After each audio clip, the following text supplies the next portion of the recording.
আসসালামু আলাইকুম। বাংলাদেশের সংস্কার কি আদৌ সম্ভব? যে দেশের মানুষ নিজেরাই নিজেদেরকে সংস্কার করতে পারবে না, সেই দেশে কখনো সংস্কার সম্ভব না। বাংলাদেশের মানুষ আগে নিজেরাই নিজেদেরকে সংস্কার করতে হবে, তাহলে সংস্কার সম্ভব। কারণ দেখেন, গতকাল সিঙ্গারা নিয়ে কথা কাটাকাটি ঝগড়া হয়েছে, সেখানে কোপাকুপি শুরু হয়ে গিয়েছে, গ্রুপে গ্রুপে মারামারি, কেউ কাউকে মানতেছে না। সামান্য একটা সিঙ্গারা, আর এই দেশে আমরা সংস্কার আশা করি। মাওলা আলী সে কারণে একটি কথা বলেছিলেন, সেটা আজকে বাস্তবে প্রতিফলিত। মাওলা আলী বলেছিলেন, মানুষকে আল্লাহ তৈরি করেছেন ভালোবাসার জন্য, আর বস্তুকে তৈরি করেছেন ব্যবহারের জন্য। আজকে আমরা কি করতেছি? মানুষকে ব্যবহার করতেছি, আর মানুষের তৈরি টাকা বস্তুকে আমরা ভালোবাসতেছি। উল্টো হয়ে গিয়েছে, তাই নয় কি? এটাই তো বর্তমান সমাজে চলছে। আমরা টাকার পিছে দৌড়াচ্ছি, সামান্য 19-20 হলে সেখানে আমরা মারামারি করে রক্তাক্ত করে মানুষকে মেরে ফেলতেছি।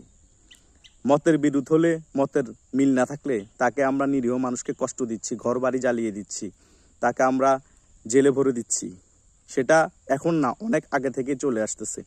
এ সকল থেকে আমাদের পরিত্রাণ পেতে হবে, তাই না? আরেকটা ব্যাপার হচ্ছে যে, ইমাম গাজ্জালী রহমতুল্লাহ আলাইহি বলেছিলেন তখন, সেটা কি? সেটা হচ্ছে যে, যে দেশের মধ্যে শিক্ষক এবং চিকিৎসক ন্যায়পরায়ণতা ভুলে যাবে, দুর্নীতিতে জর্জরিত হয়ে যাবে, সে দেশ কখনো উন্নতির শিখরতে যাবে না, সে দেশ ধ্বংসের পথে চলে যাবে। সেটাই তো হচ্ছে। আমাদের দেশের মধ্যে শিক্ষক বলেন, চিকিৎসক বলেন, তারা কি আদৌ সৎ? তারা কি আদৌ ন্যায়পরায়ণতা বিশ্বাস করে? তারা তো দুর্নীতিতে নিমজ্জিত হয়ে গিয়েছে। আমাদের দেশে কি করে সংস্কার হবে? সংস্কার করতে হলে সকল সেক্টরের মানুষকে সংস্কার হতে হবে, মাইন্ড সেট করে। তাদের যদি মাইন্ডই ঠিক না থাকে, তাহলে এই দেশে সংস্কার করে কি হবে?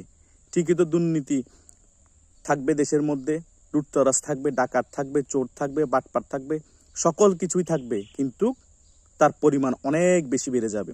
প্রত্যেকটা দেশে এগুলো আছে, কিন্তু সেই দেশের মধ্যে পরিমাণটা কম, আমাদের দেশে পরিমাণ বেশি।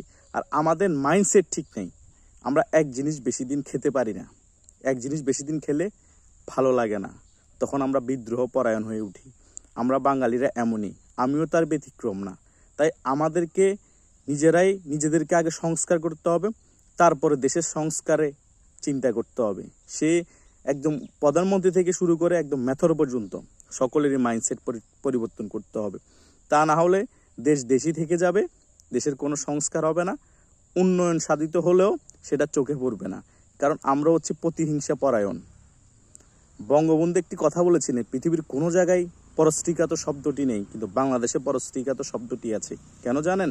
কারণ আমরা অন্যের ভালো দেখতে পারি না।